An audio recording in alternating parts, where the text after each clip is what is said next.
taas ng stakes for all countries in the world. Kasama tayo. Kaya ang urgent call din ay bumalik sa negosasyon. Urgent call, tigil putukan sa gerang yan, bumalik sa negosasyon. Palihog, untibiro, hanapin kag i-shout outon mo rin. Ang presidente natin, oy kugeng, BBM, binati inoy nasaan na ang mga mali-malita, ang mga datis, naging maket mo sa Filipino people. Bakit hindi gagasigaw ng ganun? Nakikialam bala ang Pilipinas sa Middle East na wala naman sila role. Anong pakialam nyo sa Middle East, bilat sing inoy nyo, wala tayo gas. Wala tayo crudo, wala tayo gas. Anong papel nyo dito? Ang meron ng Pilipinas, mga magnanakaw.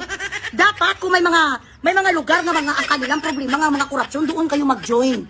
Mga korap nga mga Vietnam, Cambodia, mga ganun. Pero dito sa mga high-end, na mga may-ari, na mga 75% of the world's allocation for crude oil, for gas, for uranium, huwag kayong mag-ano, istariray, untivirus. Ang Pilipinas, bilat sing iloy, ang meron lang tayo, lamok. Lamok na may animik. Yan si Alpot nga si Magno. Nag-intra-intra, nag-join-join sila sa mga crude oil nga mga usapan. Nag-intra-intra, nag-join-join sa mga usapan nga mga kuwan, bala nga mga pang yayamanin. Hindi pwedeng Pilipinas sa yayamanin, tayo ay dulor. Wala nga kayo chicha, bilat sing iloy. Wala nga kayo dito, binigay sa amin palaluno kahit bitit kag sa lumpas. Pang-apat na araw ngayon, no, press release ng mga palaitot nga mga gago.